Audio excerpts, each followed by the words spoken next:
Hello, everyone. Welcome to Hannah's blog. Um, I thought I would do just a couple of weeks spin off of one off of politics and stuff, talking about politicians and stuff like that there at the minute because it seems like it's everybody's good interest at the minute with protocol and everything that's going on with Northern Ireland and Scotland and things like that there. A lot of the United Kingdom's in jeopardy at the minute. So what we'll do is I'll give you a brief rundown of what's I've been looking into and reading into about the politics and what affects Northern Ireland and what affects Scotland and stuff like that. So I want to welcome you all there. So as I say, it's just a brief see where the channel wants to go, if it wants to go down this way or not. It's just a sort of sideline to give more information on what people want to know about Northern Ireland, Scotland, and the United Kingdom, where it's all going on. So, give me a wee second till I see what. So, the way I've been looking into it is as far as Scotland's going and the referendum, we'll talk about that for about 5 minutes or so. Scotland and the referendum. The thing is, Nicola Sturgeon's got her head so far up her ass that she's willing to crawl in back to the EU and look into, oh, we want to join you, we want to do this. The EU do not want anything to do with either Northern Ireland or we call it is Scotland or Wales. It wants England. So I don't know why Nicola Sturgeon is getting her head so far up her ass that she wants a referendum. The thing is, a referendum will do worse for Scotland. Scotland rely financially benefit more in England. England provide a lot more to help for Scotland, and it's part of the United Kingdom. It's it's part of the establishment. It's part of what it's supposed to do.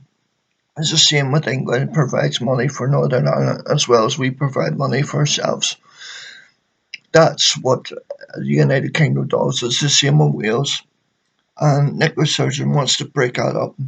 Why did she want to break it up? Because she just thinks that Scotland could do a lot better. It can't. She's smoking too much crap and sort of listening to too much of what's going on behind her. Nicola Sturgeon needs to realise and wake and smell of coffee that being part of the United Kingdom is a lot better for Scotland. Not for just for trade and stuff like that there. Like United Kingdom have just purchased just gotten financial benefits of 1.9 trillion pounds worth of trade. That's 74 trade deals for the United Kingdom within the next maybe 10 to 20 years. And Nicola Sturgeon wants to break that up. And she wants to say, oh, I want to join the European Union. Well, I have to hand her and say, go on, do you know what?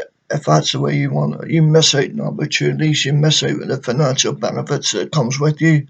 A lot of jobs being prospered, the NHS be able to build on its coronavirus vaccines, help them make more vaccines, help them make a lot more for the agriculture department.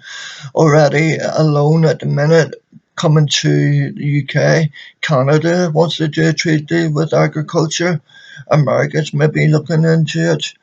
Australia's looking at made a trade deal with us. New Zealand's looking at a trade deal with us with agriculture. Do you know what that means? That means a lot more trade with farmers between the wider nations. India's already made a trade deal which is nearly £1 trillion worth of a deal. So I just don't understand why someone wants to break that up and sort of turn it back on the UK. Scotland is not better off on its own. It will never be better off on its own. It's better being part of the United Kingdom. Financially benefits more. Uh, the Scotland economy is in the black at the minute. It's the deficit's minus. It's minus 20 billion pounds or 20 million or something like that, and it's not financially stable. It can't be. It just can't be. There's not enough coming into Scotland for it to be independent. Right, that's where Scotland lies, and I just don't see. I think anybody who's watching this and from Scotland, back the UK government up. Boris Johnson, now he's not perfect, but he's done well for what he's been able to do. Um, he's looked after the UK the best interest that he has. Now, going on to Northern Ireland, and I just think some of the faults are in Northern Ireland's politics itself.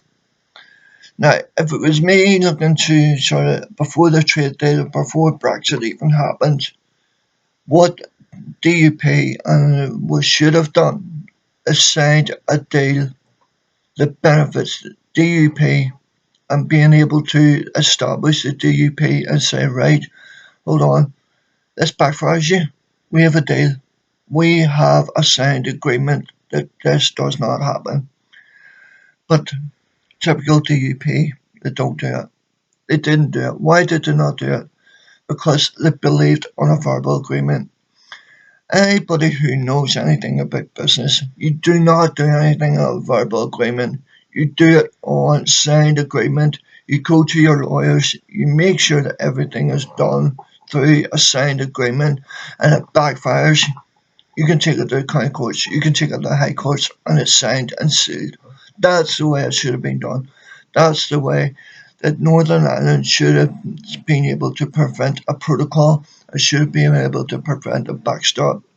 Now, the only way that I could see maybe could benefit Northern Ireland, get rid of the backstop, and what you can't do is have a checkpoint border at Newry and Donegal. What a checkpoint border would be is, say, for instance, you have your slip roads and stuff like that there, build an extension slip roads, and you have your border force within Northern Ireland and the Republic checking you the goods, checking what's coming through, and there's no disruption to Northern Ireland's economy, there's no disruption to the Republic's economy, and the EU can stick their arse where the sun don't shine. Because the reason why also they're holding Northern Ireland ransom is because they want England back in the European Union. We are we are being treated as a trademark. And the sooner that the DUP wake up and smell of coffee and the rest of the election party that is the reason why Northern Ireland is stuck where it is. And these protests are going on, the peaceful protests, keep them going. Because that's the only way that you're going to get people, the politicians, waking up and smelling the coffee. I am not all for violence. I don't think violence helps out. Peaceful protests and helping out doing that is the best way to do anything.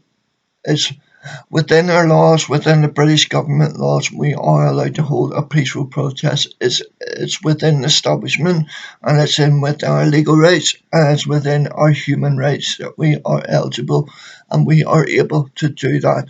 But if we went over the European Union, we're not allowed to do that.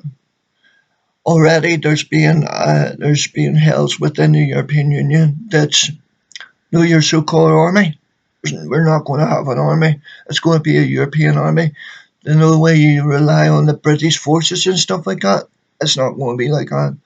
European army are going to be established with themselves within the next 2 years.